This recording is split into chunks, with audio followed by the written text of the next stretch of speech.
Madison Duke. So today we're just going to reflect and talk about your lesson on special right triangles. So how would you rank on a scale from 1 to 10 on your lesson, with 1 being the worst lesson that you taught and 10 being the best? I would rank today's lesson as an 8. And why would you give it an 8? I would give today's lesson an 8 because I feel the students did catch on to the concept of a special right triangle, but they were quicker to grasp the concept of the 30-60-90 over the 45-45-90. There were still a lot of questions when they left the room about the 45-45-90, and I feel that I would be able to rank it higher had there been less questions and the students been able to teach one another and answer the questions themselves.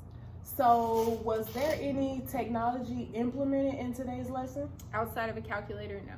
So do you think that if you would have implemented any type of technology resource, it could have helped them grasp the 45-45-90?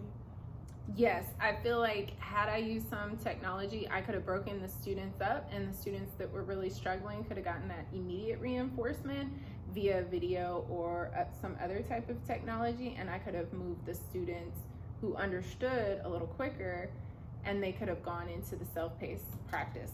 Okay. So what pleased you about the lesson? I was pleased that students were able to catch on to the concept of the relationship between the short leg, long leg, and hypotenuse of the 30-60-90. Usually that's the special right triangle that causes the most issue, but my students told me that it was the easier of the two. Okay. What would you have changed to move the lesson closer to a 10? I think next time I'm gonna do more hands-on exploration activities, especially for the 45-45-90, because we explored the relationship for the 30-60-90, so the students were able to take ownership of that relationship between the short leg and the long leg, and I feel that that's why they were able to get it, and they were able to recognize it a lot quicker. Okay. But what about, I know previously we worked with Desmos. Do you think that probably could have helped doing a Desmos lesson and walking them through the different steps of identifying the different sides of a 45-45-90? I do, and I actually did not think about Desmos when I was planning my lesson, but now that you mention it, in the future, that's definitely what I'm gonna do, and we'll probably do that tomorrow during the review, because there's still a lot of questions. Okay. What would your students be doing differently? And I think you kind of described that if it was a 10. If it was a 10, we would have had a much shorter lesson because we wouldn't have had to go through every single example. They would have gotten to a point where they said, I get it, and we could have broken up into our small groups and done the workspace activity, and they could have rotated around to make sure that they understood and saw different levels of questions. Okay. So how could you measure the change for a 10 and from your 8? How could you measure that change? For me, the measurement would come when you do the thumbs up, thumbs down. How many people get it? I get it, I don't, I kind of get it, and I don't get it. And that's the quick way to break them up into groups right then. And you can really focus in on the ones with the thumbs down, and the intermediate ones, they usually just need some type of reinforcement, usually aided by maybe technology. And the thumbs up, people are ready to move on, and that gives the students ownership, and they can really focus in on I get it and help other students within their homogeneous group. Okay. So what would you want your goal to be for this lesson? I would like my goal to be a more generalized understanding and being able to recognize. One of the things that made the 45-45-90 students didn't recognize that it was an isosceles triangle. They were focused so much on the 90-degree angle, they didn't see the unit 1 connection. So I would like to see that connection being made without so much leading from me. Okay. So if you could hit that goal, would it really matter to you? It would matter to me because I think it's really important that the students spend the bulk of the time talking and engaging, and the teacher is doing less direct instruction and more just guiding. And I feel like I did way too much direct instruction today. To better hit that goal, would it be better to implement the technology resources to where they can kind of lead on them all their self? I know in the past we've used PlayPosit, like I said, Desmos. Do you think that would help to reach your goal?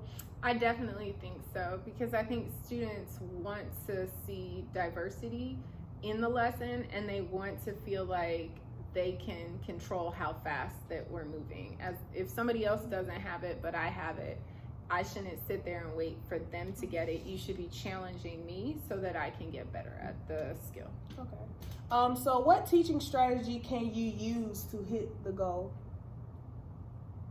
I think small group, stations, and think, pair, share. Because think, pair, share works really quickly during the lesson when you do an example and then they do an example. They can do the example separately, share their results with their partner, and then we can talk about it as a large group class. And that allows for more mathematical communication because the students don't feel as intimidated because it's just a couple of them. Okay. And what are your next steps? My next steps, especially for tomorrow, is concept reinforcement. I would like to influence or interject some type of differentiation, because I know some students have it and some students don't. So starting off with an activator that will give me that direct feedback so I can go ahead and break them up into their homogeneous groups, and we can move from there so that I'm concentrating on reinforcing those that actually need it. And I also, since you talked about students leading and students doing the teaching, I also observed, a few students possibly getting the 45-45-90 triangle. And I think maybe you can get those students to lead and maybe have a separate group to where they can teach the students to try to see if they understand it.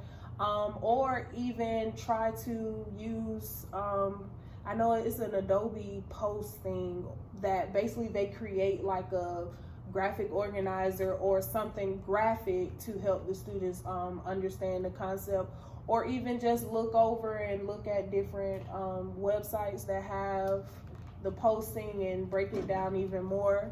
And like you said, we have the what do we have? IXL and Delta Math. They're able to go back and look at those examples, so that's another way where the students can step in. But I think your next steps, I like those ideas, and we can come back to it and talk about what we saw and what we could, because I do like the implementation of PlayPosit, where they have to watch the video and interact with that. And you can also get them to create their own PlayPosit video to interact, and I've done that previously to see how they're showing you their learning. Mm-hmm. So after they do their small groups and go over all the material and get all the information they need, in turn they can show you what they learned, and that will help you to achieve the goal that you set for them. So it's just an idea. I like that. But we can revisit when we meet again. But I really liked the discussion. I did like the lesson. Just more implementation of technology so that it can be more on them and less on you. And I know sometimes that's a struggle, especially introducing new stuff since Trig is new for them. So, but other than that, doing great things. Thank you. Thank you for taking the time out for me. You're Miss welcome. JD.